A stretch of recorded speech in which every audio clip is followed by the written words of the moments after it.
Hi, Jenny Xavier here with John Percudani from Realmark in Western Australia. Mate, you're a Hall of Famer, I heard, the business. Is that correct? What was that, Chet? Sorry. You're a Hall of Famer. Your business is in the Hall of Fame. Yes, that's right. Perth? Yes, both locally and on the REA. That's right. Yeah, I was doing a little bit of research, REA. and I thought that's pretty impressive, mate. Give us a little bit of a quick background of yourself and Remark and how you've got to this place right now. So the company's been going for a little bit over 3 decades. It originally started primarily as a commercial and project management type consultancy. And over that time, it's sort of diversified into different avenues, particularly from the commercial into the general residential. We've gone from having a single office where I was the main fee producer to being the owner and operator of multiple branches, both commercial and residential, and to now a more network-orientated participation, with ourselves having one of the larger offices in that network. How many offices do you have and how many staff? And what is your sort of key role at this point in time in the organisation? Yeah, so Realmark's evolved into a sort of multidisciplinary business now, where it covers all the ranges of sort of property in terms of strata management, commercial asset management, facility management, as well as sort of sales, leasing in both residential and commercial, and a finance arm. So it's quite comprehensive in its footprint. There are about 250 people involved in the greater Realmark, and we have representation in both metropolitan WA and, as you can probably appreciate, West Australia is quite a centralised place where sort of 99% of people live in Perth, and then there are the regional centres. So we do have representation in key areas such as the Margaret River region, up in the Pilbara region, as well as in the Perth metropolitan region. So we've got about 10 offices, and we directly run one central office now, and that directly employs about 100 people in itself. Yeah, that's a great operation. What's your key role? What do you spend your time doing? So I'm no longer and have not been involved in listing and selling properties for many years. My role is predominantly to, if you like, chair the business and provide the general management or managing director type role. It's obviously a lot of it's to do with managing people as well as managing the affairs of business. Yeah. In some respects, the management of people is probably part of the greater part of the role from day to day, certainly in the current climate. Yeah, you get that right, and everything's a little easier, I think, isn't it? That's correct. That's right. Get the right people on board with the right talent, the right expertise, the right mindset. Yeah. And so, it not only attracts other good people, but also attracts good business as well. Take me back 3 decades ago at that desk and you've opened up shop. Yes. The leadership or the leader you were then to the leader you are now, what's the difference, and what have been the big changes that you've had to adapt to as a leader, and what's been your experience and from those two jobs? Yeah, so I suppose, I came from a professional background in commercial real estate, achieved quite a bit of success as an agent and in a very short period of time, sort of evolved my career at a fairly rapid pace, and ended up being a director of one of the large agencies in WA. That probably was a little bit too much advancement in too short a period of time.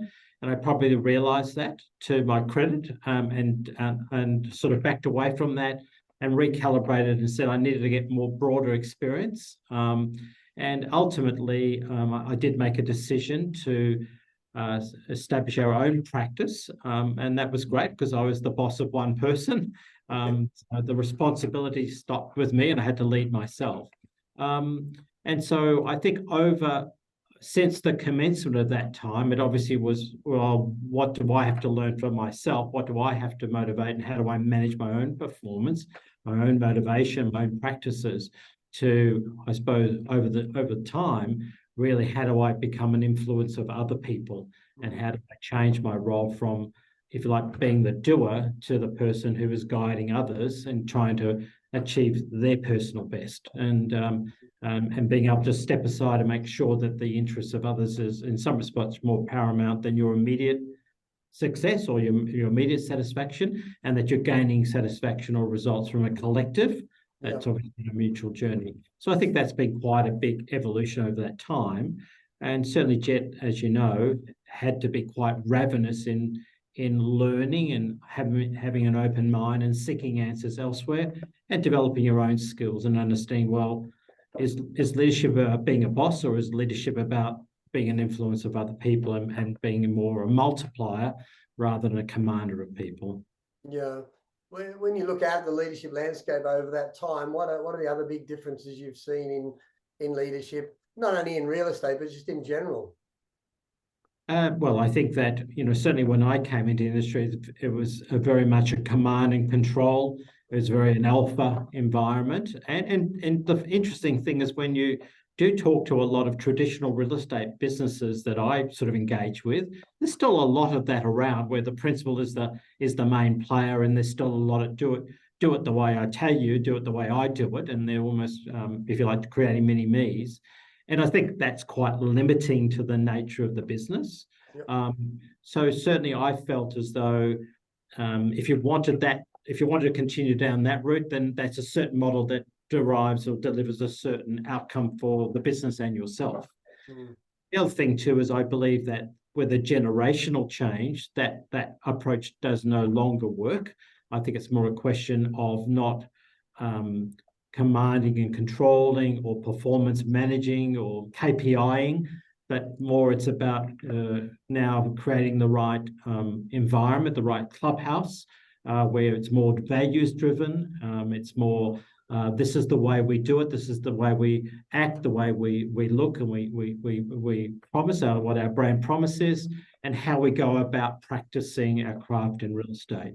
And I think that's much the same, not just in the real estate profession. I think there's that generational change in other professions as well, Jed, and no doubt you see it as well. Yeah. How would you sort of identify leaders for your organization? What is it about, sort of mimicking what you've learned a good leader is, the changes you've made, or is there something outside of that as well when you bring leaders into the organization? Is there some specific characteristic or skill around leadership that you're looking for? Yes, I think I've learned a lot about that over recent times, and certainly in the past we probably have been focused on recruiting leaders or partners in the business that have been, if you like, very focused on revenue production. But that doesn't necessarily result in a very collaborative environment, or that type of person is very communal in their approach. Ultimately, they are very focused on their own productivity and their own self-interest. And I think over time, what I've seen is that often ends up in many silos within the business, both big and small. And once again, that has a certain outcome, a certain model that delivers a certain type of business. And but if you really want to scale the business, then ultimately it comes down to, as we said, attracting the right talent, the right people, and be able to get the personal best out of each one of those. They don't all have to be kingmakers or huge performances, making PBs out of everybody. So today we probably assess people very much on their personal attributes. We look at more what's their resilience, what is their cooperation, what are their communication skills, what are their personal interaction abilities with other people. And quite often we've had to sacrifice, if you like, performers for the good of creating great teams. Yeah. And sometimes that's a very difficult thing to do, Jet, because, you get these people that are great performers, but they're not necessarily great team members, be it in property management or in agency. And understanding that if you want to grow a business that is a multiplier business, then it does take a different type of mix and a different type of leadership that maybe is more self-sacrificing than the alpha type of personality. Yeah, that makes a lot of sense. Do you think leaders are born or made, mate? I think there are certain leaders that are born to have a certain degree of charisma and natural attraction. And, you see this in sport, you see it in business. I recently went to a presentation where Luke Longley, the basketballer, was speaking, and he was talking about the different types of personalities and the interaction and how sort of some are win at all costs and so forth. And so I think at the end of the day, certain leaders have a certain style and a certain dominance, and I think the charisma one is very prevalent in the real estate avenues. People are very attracted to that. But ultimately, if you look at any sort of business, including real estate, it's not necessarily that super charismatic person that has the long-term growth in the business. They come in quite often, have some sort of explosive growth or some radical change. But those that really create a long-term benefit and long-term growth and wealth creation, those are probably more learnt leaders rather than the personality-driven leader. And I think that's where I've lent into over my time. Yeah. You're very wise and have a lot of experience around leadership and running successful businesses. What do you focus on with your own personal growth as a leader? Is there something you're working on now, for example? Is there a training that you do for yourself? Is there a book in particular that you've read? Yeah, look, I think certainly, I think the COVID period allowed us all to reflect a lot on things, including our own self. And I think that I came out of that period with and there were a lot of challenges, both personal and commercial, during that period that one had to address. And so how do I bring my own PB to the table was probably what I was challenged around, because sometimes it's very easy to be focused on doing a task, selling, leasing, managing.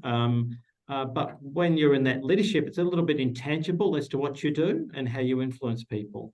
So for me, it's like, well, how do I bring my best person forward, and how do I manage myself? Once again, because not necessarily a natural leader, maybe sort of learned leader or self-taught leadership. And for me, I sort of have 3 words now that I constantly use to remind myself. One, I need to be informed, I need to be considered, and I need to be human.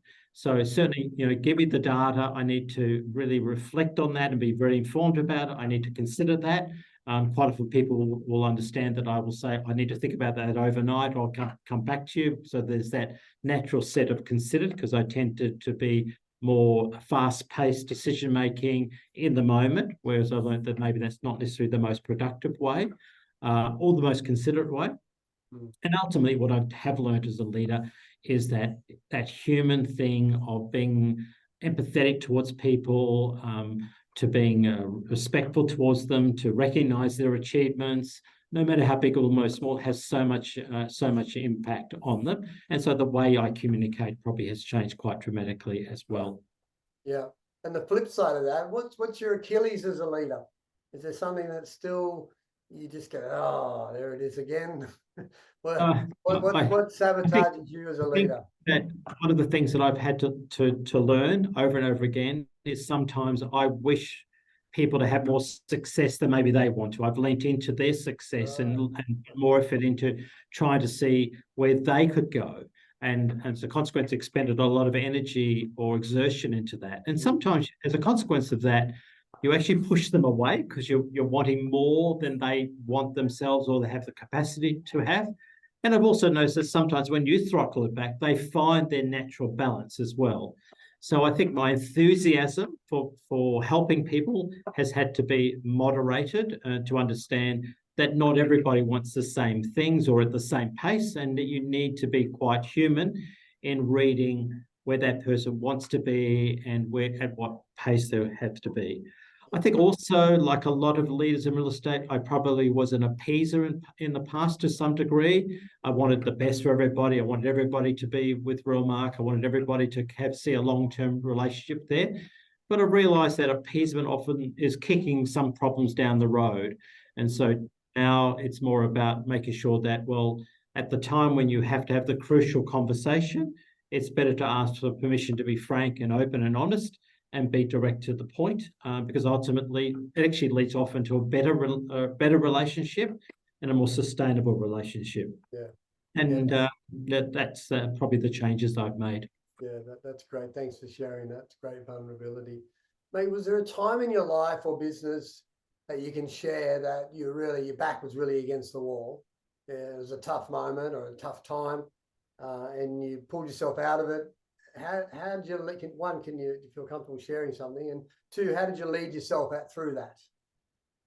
Oh, look, I've had many a tough times, Jet, and a few times where I've had some real self-doubt around some of the decisions that I've made. I can certainly say that when we started Realmark, it wasn't a very particularly smart moment in time at 1989 to commence a business with rapid inflation, high interest rates, a market that crashed, all the rest of it. And so you when there's crickets in the marketplace and you're trying to create a lifestyle for your family, or the rest of it, that's pretty tough going. So I'm very lucky in that I do have a partner in my wife Anita, who's quite suck it up, princess, get on with it type approach to that sort of thing. Win it now. So swim and swim harder, or dive and dive, hit the bottom and let's get on with it sort of thing. Yeah. So I think having a reference point like that, I'm not trying to be silly about that, but I think that cooperation of people that understand where you're at and understand what you need to do and encourage you to keep going forward is very important. But there's certainly been times over the history of Realmark where we've entered into certain business relationships or partnerships where you hope for you have a great hope for it. But ultimately, people aren't necessarily the way you expect them to be, and that can lead to some very dark places. And you have to make some hard calls. And certainly there have been times when Realmark would on the outside have seemed very successful to other people, and it was being very successful. And it would be very easy to appease that situation and stay there.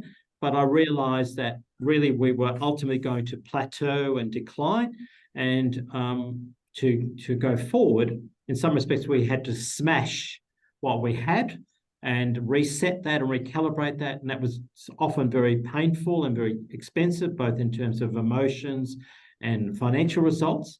But to go forward and not end up in the J curve scenario, you've had to face up to that situation. And they're pretty tough places to go, because that's when you have disputes with people, or people's aspirations are realised that they're no longer you're no longer aligned. Yeah. But I think ultimately you have to make those hard calls over a period of time if a business is going to continue to evolve rather than to plateau or even decline. And what was the quality when you were going through those that pulled you out, that made you make those decisions? What was it about your leadership that was able to do that? Is there anything particular? Yeah, look, I think that I've been very focused, not necessarily on being driven by wealth or money. I've been very focused always on doing a good job, being a good practitioner, having a good reputation, being driven by good values. And I think if I look at myself, I think that I'm quite a resilient personality. Right. So I think that if I look at my personal life and my business life, I sort of certainly that's one quality that comes through all the time.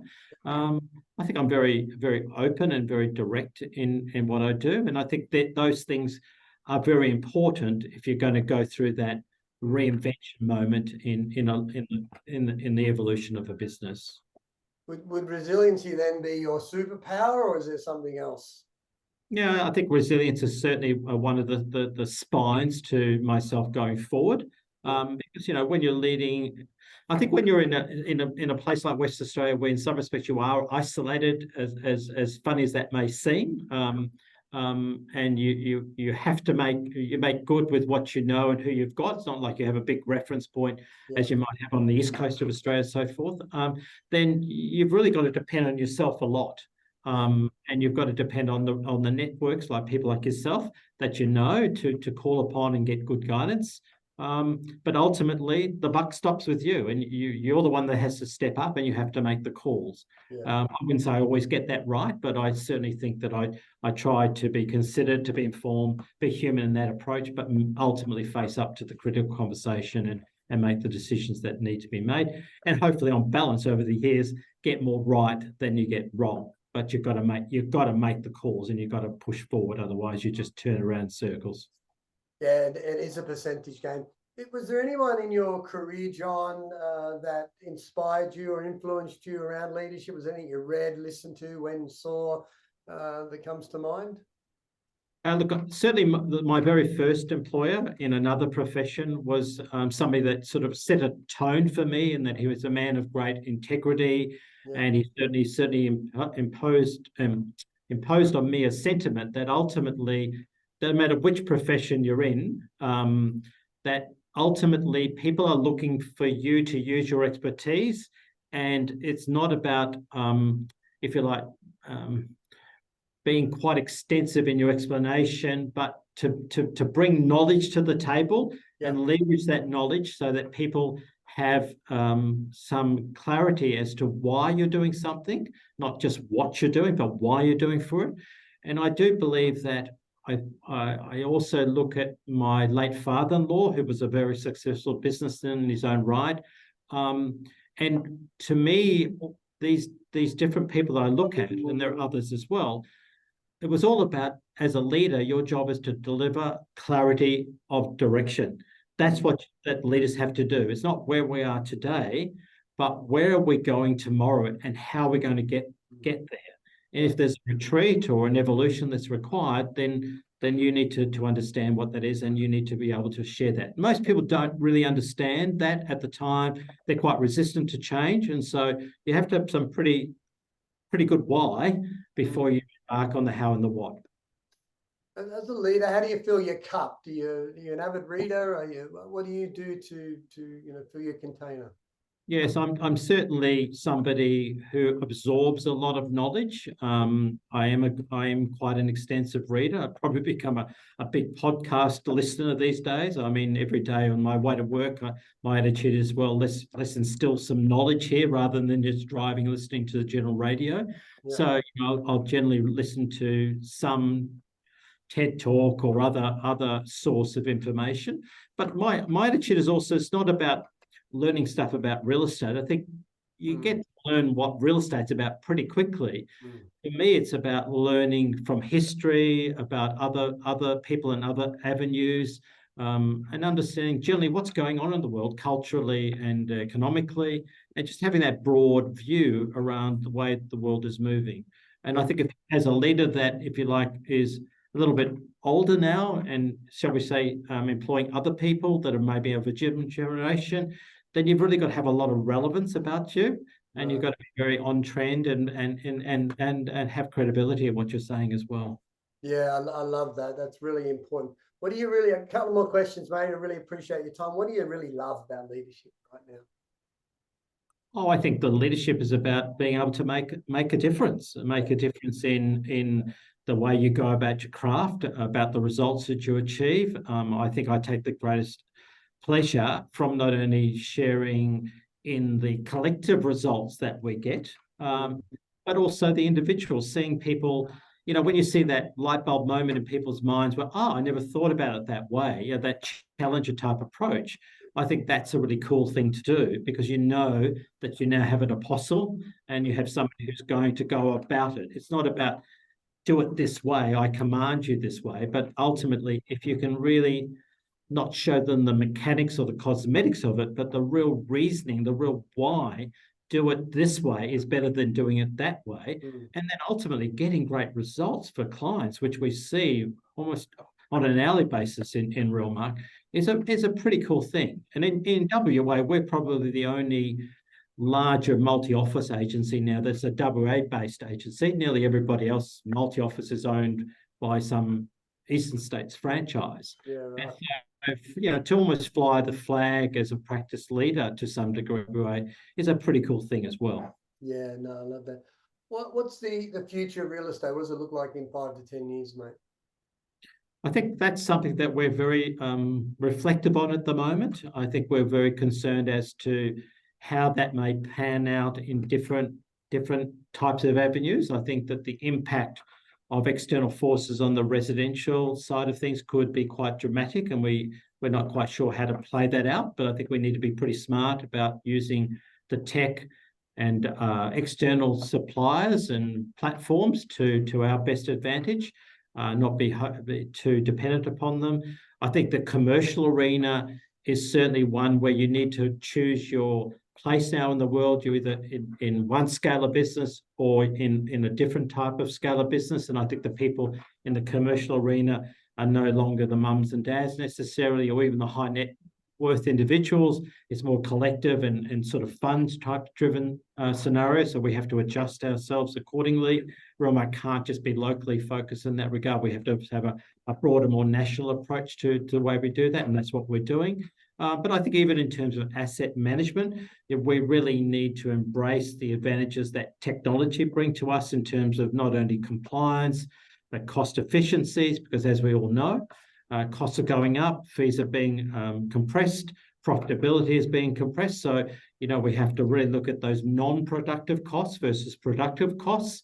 And we need to make sure that we're running a business that has a certain scale and a certain degree of efficiency and productivity. Yep. Otherwise, we're effectively that perennial frog in a pot that's boiling away. And so we're very, very focused now, just not on the practice of real estate or even the productivity side, the top line, but very analytical around margins and costs and what's the right sweet points in the business. And I think unless you're focused on that going forward, from a business point of view, it'd be very challenging to